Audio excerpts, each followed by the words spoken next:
In 1959, the U.S. Army completed a plan for a manned military outpost on the moon.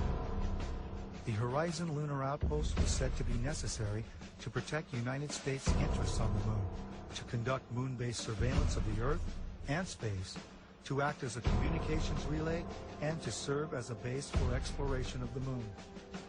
The permanent outpost would cost $6 billion and become operational in December 1966 with 12 soldiers. The base would be defended against Russian overland attack by man-fired weapons.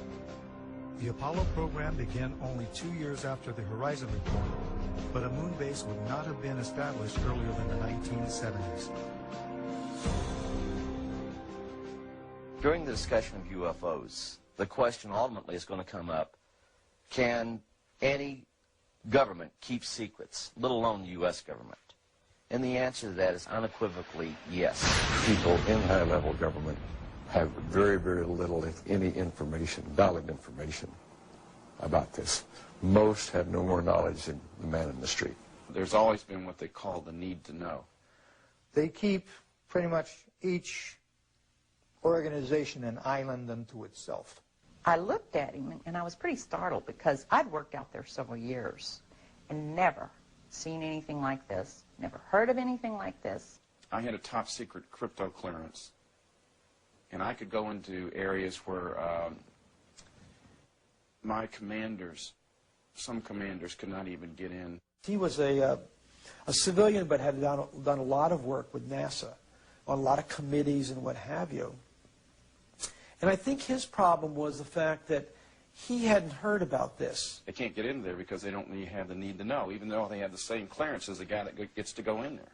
He knew that he was very important because he was on a lot of committees in NASA.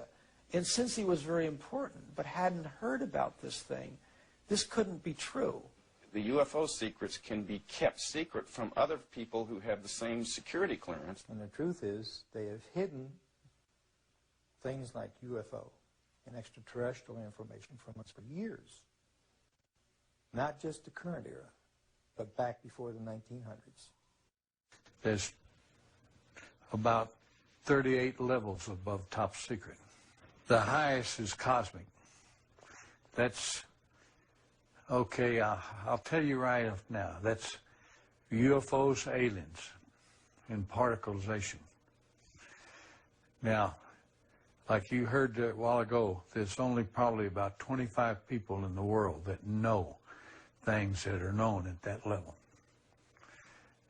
No president has had that level, has ever been cleared for that level. Eisenhower was the closest. Eisenhower wanted somebody to be in charge. He tried the CIA director, and it didn't work. CIA was working primarily for itself. Most of the intelligence directors of the services were working for themselves. What happened was Eisenhower got sold out. I think that he realized that all of a sudden this matter is going into the control of corporations. He realized that he was losing control. He realized that the phenomenon of whatever it was that we were faced with was not going to be in the best hands, and those were as far as I can remember, that was the expression that was used. It's not going to be in the best hands. In the councils of government, we must guard against the acquisition of unwarranted influence, whether sought or unsought, by the military-industrial complex. The potential for the disastrous rise of misplaced power exists and will persist. We must never let the weight of this combination endanger our liberties or democratic processes. We should take nothing for granted. Only an alert and knowledgeable citizenry can compel the proper meshing of the huge industrial and military machinery of defense with our peaceful methods and goals. And so it was organized under the name the NRO. You couldn't mention NRO. NRO, National Reconnaissance Office, basically run by the Air Force, The Reconnaissance Office, from my understanding of people that I've had contacts with, since I retired, has taken on a lot more responsibility, particularly towards UFO and extraterrestrial activities. You could say that they picked up where Blue Book dropped off. If you're on that level, there's an organization worldwide called ACIO.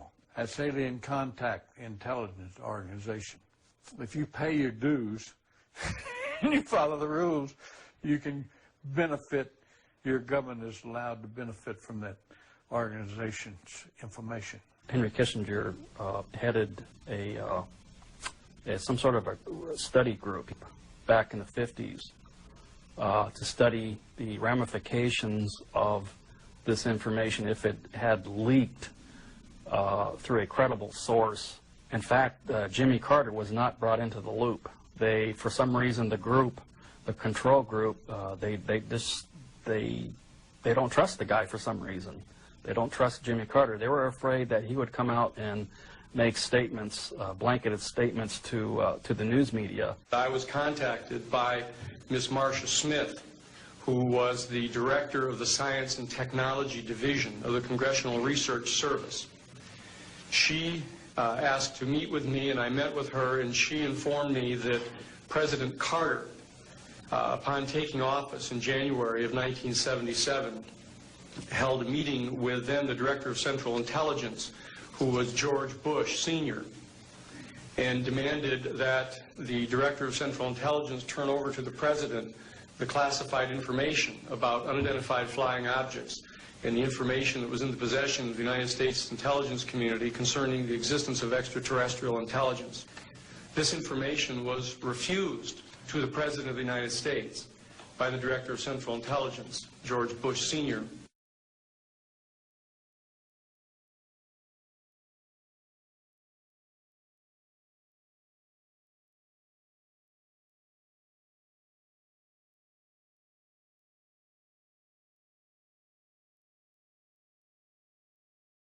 Told us we could not talk about this to anyone, including any of the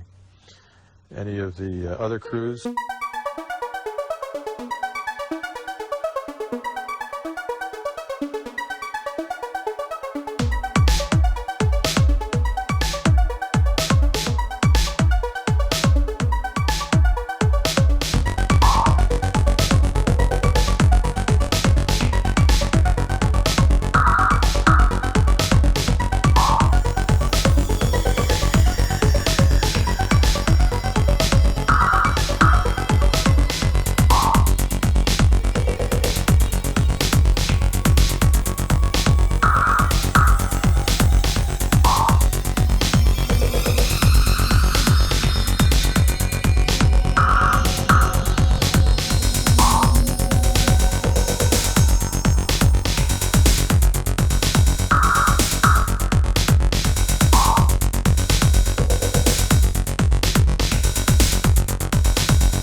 Family. He did not want to die, leaving us with these problems.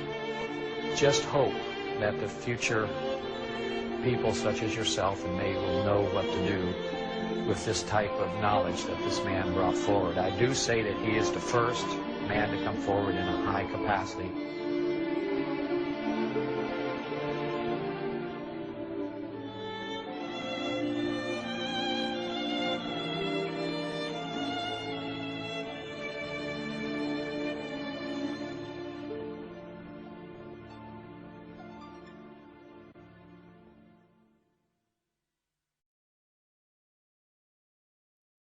measures have been taken by agencies to terminate people who appear to be inconvenient or troublesome through knowing too much. I would go interview people that claimed they had seen something and try to convince them they hadn't seen something or they were, hallucinating or something. Well, if that didn't work, another team would come in and give all the threats and threaten them, their family, and so on and so forth. And they would be in charge of discrediting them, making them look foolish, or so on and so forth. Now, if that didn't work, then there was another team that put an end to that problem, one way or the other. Secretary of Defense Forstall was the first real powerful known person that was eliminated because he was going to release the information. And nobody has ever paid for that crime. That crime had never been really thoroughly investigated by forces to see what happened to him. But most people know that he was thrown out the window of the hospital, and he wasn't killed by being thrown out the window, but he never got up alive. He was talking about being erased. And I said, man, what do you mean, erased? He said, yes. He said, you will be erased. I said, how do you know all this? And there's something to that effect. And he said, I know. He said, they'll go after not only you, he said, they'll go after your family. And those were his words.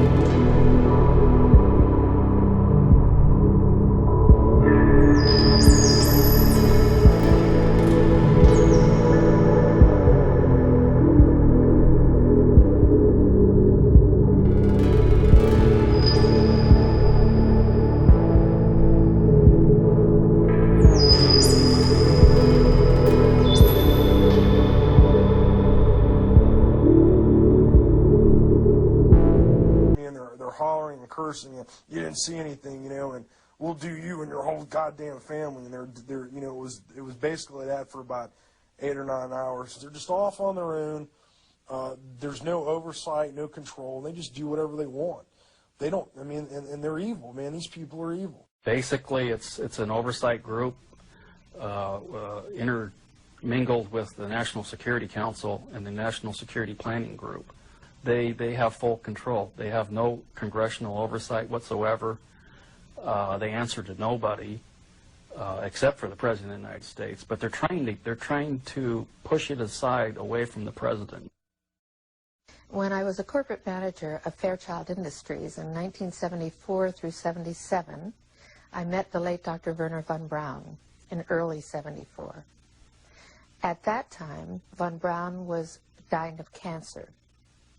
But he assured me that he would live a few more years in order to tell me about the game that was being played, that game being the effort to weaponize space. Weapons in space is still a big enigma. Black covert operations have always been trying to do something like that. Von Braun's purpose in life during the last years of his life, his dying years, was to educate the public and decision makers about why space-based weapons are dumb, dangerous, destabilizing, too costly, unnecessary, unworkable, undesirable. The strategy that Werner von Braun taught me was that first the Russians are going to be considered to be the enemy. In fact, when I met him in 74, they were the enemy, the identified enemy.